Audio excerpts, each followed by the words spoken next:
Hello, my name is Ray Yoon. I'm the founder of Puri People Power. I've been invited by my good friend Donald Akule Aukwak of Nigeria to give a talk. The title is Farmers Security, and I would like to approach this in a new new perspective. So, firstly, all the farmers, including non-farmers, actually everybody, we all want to make money. And when we are thinking about making money, usually people focus only on the making the money part, the revenue, the income, the profit. But what I want to point out is even more important than creating large revenue, large income, is how to lower the cost as low as possible. So even if you have a very small revenue, if your cost, if your expenses is way lower, then you're still generating profit. This is a very important way of thinking, and one that is usually uh, ignored. And how to do this? We are talking about farming. So when we are doing farming, farmers tend to think too much about productivity, the yield, and the money they make from selling their produce. But I want to suggest that you also consider, you calculate the expense part of your business, how to lower the cost. If a lot of cost is going into your chemicals, like pesticides, herbicides, fungicides, your seeds, or your machines, equipment, maintenance, then it is a good idea to look at how you can reduce those costs.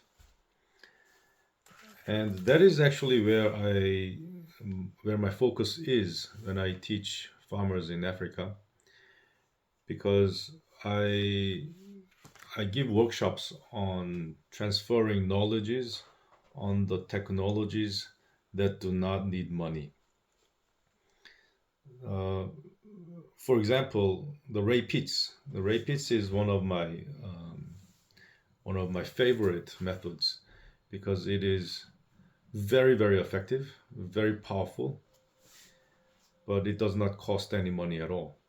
So you can learn about how to make Ray Pitts from Donald, or you can access my homepage www.puri.co, ppuri.co, because I have opened all this knowledge for free for everybody in the world to enjoy, including the farmers. And this is a simple method. Actually, it is inspired by a West African traditional method called the Zaipit. And I've incorporated other methods like terra preta, double digging, fermentation, and human manure applications, and urine. And this method is the one that has been increasing the yield for the farmers that I teach. But not just increase the yield, but it significantly lowers the cost.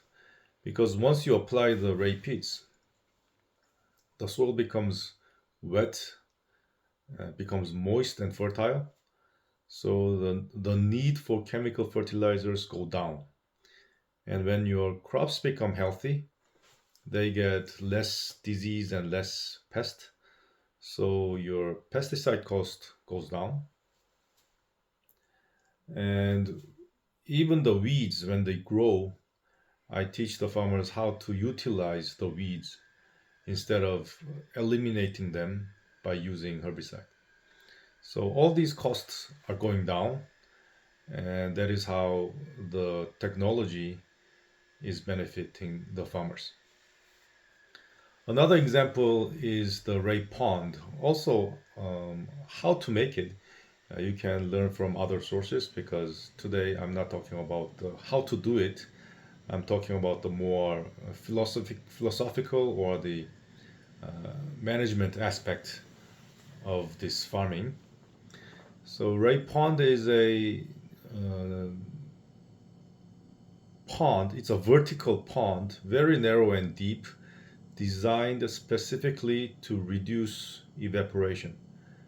In other words, how to hold the water as long as possible into the dry season. Pond is very easy to make. You can just dig it in one day with a few friends, and then you put a liner and you're done. So the cost of installing a ray pond is just the cost of your liner plus the labor, but the cost of the liner is insignificant compared to the benefit that you get in the future, because it is designed to trap water in the rainy season, and then it holds the water into the dry season. That means you have water for farming when the whole landscape has gone dry. Again, you can understand how this is lowering the cost for the farmers, because if you want to secure irrigation and you're going to install pumps or pipes or hoses or drip irrigation, all those things, they cost a lot of money. They cost a lot of money to install, and they cost money to operate. I'm not saying you should not use them. Of course, I'm not saying that. But I am saying that you should think about how can you reduce the cost more and more and more. And that is the key. I believe that is the key to creating profit. So creating profit, you can either increase the revenue or you can reduce the cost. If you can do both, that is perfect, excellent. But if you only focus on one aspect, that is not the right approach. If you're only thinking about increasing the profit, increasing the revenue, that approach is it's not complete. It's not complete. You have to think about how to lower the cost. Another way to lower the cost is using waste and transforming waste into resources. Specifically, I'm talking about manure. For example, all the farmers in the world, they use animal manure as a fertilizer. They know how to, bring the cow dung, sheep dung, rabbit dung, pig dung. They put those dung in their fields. This practice is ancient. Thousands of years, people knew how to do it, and they have been practicing. Even now, uh, like I would say, almost 100% of farmers do it, except if you are relying on chemical fertilizer, of course. Anyway, using animal manure is nothing new, but now my suggestion comes in. If you put cow dung into your field, that is good, but that is not good enough. If you give your cow dung to earthworms and then you put the earthworm manure into the soil, that is better. Because in the first approach, you are just putting your cow dung into your field, transforming cow dung into fertilizer. But in the second approach, you are transforming the cow dung into earthworms, and then you are producing earthworm manure, worm castings, which is fertilizer. That means you have more products. So cow dung becoming fertilizer, or cow dung becoming fertilizer and feed. Because earthworms, you can sell them as animal feed. So you are earning money by creating more value out of the same source. Another marvelous thing about this is that earthworm casting, the vermicompost, the poop from the earthworms, is actually better than the poop from the cows if you use them for your crops. It is probably the best soil amendment, the best thing that you can give to your crops. Another thing you can think of is if you have chicken manure is even stronger than cow manure. It can burn the plants. So you need to ferment them, compost them thoroughly before applying them to your soil. But if you, instead of putting the chicken manure, fermenting it, composting it, and then putting it into your soil, if you can produce produce maggots from your chicken dung before you put them into your soil, again you're creating more value. So chicken manure becoming fertilizer, or chicken manure becoming fertilizer and feed, because maggots is also an excellent source of animal feed. You can sell them. You can feed it to your chickens, ducks, pigs, fish, and they are excellent source of protein and fat. Another thing you can think of is how to transform waste into resource is what I've always been stressing. I believe this is super important, is human manure. Because in Africa, I have seen so many cases, like I think it's everywhere, how they simply poop into these pits, these pit latrines, very deep holes in the ground. They just pee, they poop into the hole for years, and then all the leachate, the liquid that comes out of that pit, is filthy. It is a contaminated uh, fecal water that is going to seep into the ground, ultimately contaminating the underground water. And this, most of the villages, they rely on underground water. They would be using pumps, or simply um, pulling water out of boreholes, and boreholes, that's underground water. And you have children pumping water from borehole here, then you have people pooping into the pit latrine over here. And why can't you think that the water below, they are connected? So we must stop the use of pit latrine, and we must stop how the human feces is contaminating the environment. How do we do it? How do we do it? Transform it into resource. Uh, just as I talked about chicken manure, you can also feed human feces to maggots and grow maggots, and you collect them, you can dry them, and you sell them as animal feed. Or you can simply feed it to your own animals. That will reduce the cost significantly for your farming. These are the kind of approaches I am talking about. Also, there are many other technologies that I can go on.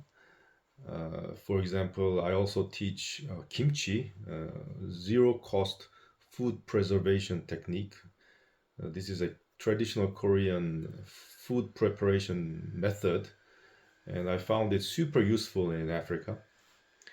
And I also emphasize the use of rocket stoves. Rocket stoves. This will reduce the usage of firewood by 70%. You will need so much less wood to create fire. And I also advocate for the use of cement bricks. If you mix soil and cement 10 to 1, then you don't need to do all the cooking of the bricks, consuming huge amounts of firewood. So that is reducing the cost for the business and also saving the trees. And I believe now you are getting the idea of what I'm talking about. That even more important than the approach of making money, is the approach of how to use less money, how to reduce the cost. And those technologies that I have been talking about will be very helpful in achieving such goals. Another thing I want to talk about, the second thing is that first thing was how to lower the cost. Second thing is that you need to look into how to healing the soil. I am talking about partly talking about the human nature relations, how we should be in harmony, how we should respect and love nature instead of dominating, conquering, and exploiting nature. I am talking about that, but also that is the philosophical aspect. But also, what I'm talking about is practically, economically, even politically, you must heal the soil, regenerate the landscape, because healing the soil will help the people directly, economically, politically, and practically. What I'm talking about is, for example, we are all aware that the farmers herders conflict is serious in Nigeria. It is very tragic how people will be killing other people for whatever reason. And there have been many approaches, many suggestions how to address the issue. And I am approaching this in a new perspective. This is a suggestion, my idea. How do we increase the security for the farmers and the people? If the land is degraded, if the soil is destroyed, if your field is no longer productive, that is also the beginning of the crisis. If the land is bare, if the land is dry, there is no grass, there is no water, then the cattle will come to eat your crops. If your field is infertile, the soil is dead, and as a farmer, your productivity goes down and your production cost will go up. So, for example, if the herders are able to utilize the methods such as using cow manure to produce earthworms and then making more money from the same cattle raising, it would help them economically. And I would also be happy to look into the possibility of practicing controlled grazing, uh, because overgrazing is a destructive practice to the land. Overgrazing is not good. Optimum grazing is best. How to graze so that the land remains fertile or actually becomes more and more fertile. That is the best practice of grazing, and that is what we need. So, this kind of grazing practice together with raising of earthworms using the cow manure, will potentially increase the profit for the herders, as well as regenerating the land. By regenerating the land, you are able to break the vicious cycle and enter a synergetic and virtuous cycle. Because the vicious cycle I'm talking about, the land gets poor, and there's the competition for resource becomes more fierce, so the farmers and herders crisis worsens, and the herders will be doing more overgrazing because they are more desperate for money, and farmers will be doing more destructive farming practices because they need to raise their productivity while their soil has been degraded, which is making things more difficult. And this will lead to the further degradation of soil. So soil degrades, the competition for resource becomes worse, and the farming and the herding practice becomes more destructive, and the soil becomes more degraded. So this is the vicious cycle I'm talking about. We need to break this cycle and turn it into a virtuous cycle. And that is what I'm suggesting as one of a potential solution to the farmers herders crisis. Even for the farmers, if they start to take care of the soil instead of practicing exploitative agriculture, so that their soil becomes wetter and wetter, richer and richer, year by year, that will reduce their farming cost, but still increase the productivity. One of the misunderstandings or the misconceptions that we have is that chemicals are the best way or even the only way to increase productivity, but I do not believe so. It might be true in the short term, but in the long term, chemical fertilizers combined with other chemicals will ultimately destroy the soil and bring down productivity, especially if you are using them carelessly and abusing them, as is the widely practiced methods, prevalent method. So, if you apply ray pits, ray ponds, if you bring in these worm castings, animal manure, human manure, mulching, leaves, organic matter, bones, ash, charcoal, if you are able to bring these and utilize them in order to regenerate your soil, that is the path. That is the path that the farmer should take. Again, you can understand that this approach is reducing the cost. And if the soil gets better, all the cost will go down. Your farming will become so much easier. And if the soil becomes better, naturally your yield will go up, so the productivity rises.